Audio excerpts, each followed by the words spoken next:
How's it going, guys? My name's Harry, and today we're talking about the most important pieces of gear you will own in your camera bag, the lens.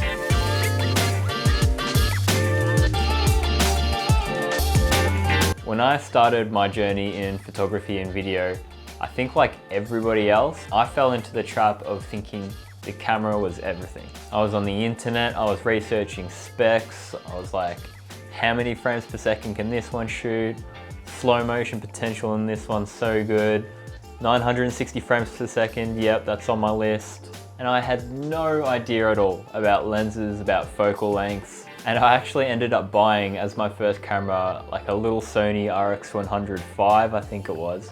Purely because I was like, oh my God, I can do 960 frames per second. And then I got it, and then I was trying to shoot stuff, and all my stuff was just looking super ordinary because it was all just the same shots over and over again. And I never actually thought about the quality of the image itself and how to use the right lens to get the right shot that we needed, as opposed to just taking something and hoping the camera's gonna like make it look amazing somehow. All right, so first things first, we're talking about focal length. And when we dumb down our discussion about focal length, it's essentially just how far the lens is zooming in to what's in front of us.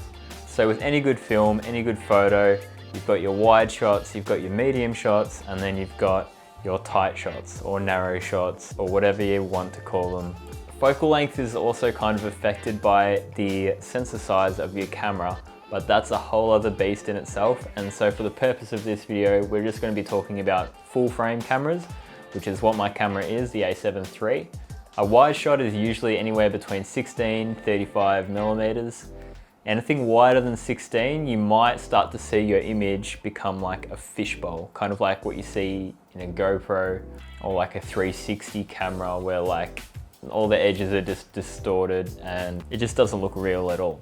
For our medium shots, we've got anywhere from 35 to around about 85 millimeters. And this range of focal length is just really a standard size of shot. It's what our eyes perceive the world as. People usually compare our eyes to maybe like a 55 millimeter lens. And then we have our tight shots, which is like around the range of 85 millimeters and higher, which is what we call telephoto. And in this focal range, we see like those massive lenses come out at sports events and stuff from photographers. These are our tight shots where we really want to narrow in on something, and depending on how far away that something is, the further and further we have to increase that focal length. So with the lenses themselves, we've got zoom lenses, which can do like a range of different focal lengths. For example, the lens that it's on this camera right now filming us, it goes as wide as 16 millimeters, or it can go as tight as 35 millimeters. And then we also have prime lenses like this lens here. It's a 24 millimeter. Now you're probably asking, why would I own a 24 millimeter if I've already got a lens that can do 24 millimeters? Because obviously it's in between 16 and 35. Well, the two main reasons people will use prime lenses over zoom lenses is because a prime lens has been like optimized for a certain particular focal length, and the design of it, the glass of it, everything's going to work to maybe create like a better image than you would get through the equivalent in a zoom lens. The second reason is because they've been optimized for this particular focal length. It's a faster lens, which makes it perfect for low light situations. And if we want to separate our subject from the background by getting like that nice bokeh effect that you will know if you watch my previous video, comes from being able to open that aperture right up. So I use my 16 to 35 if I want versatility, or if I want to go really wide as 16 millimeters, and I use my 24 millimeters if I want good background separation, or if I need a wide shot and things are getting a little dark, I'll whack this on as well. So for me personally, I don't actually own any lenses between the 35 and 85 millimeter range. And this is because I figure that with my 16 to 35, I can normally zoom into 35 and walk 3 steps closer, and that's essentially as good as going to 60 or 50 millimeters anyway.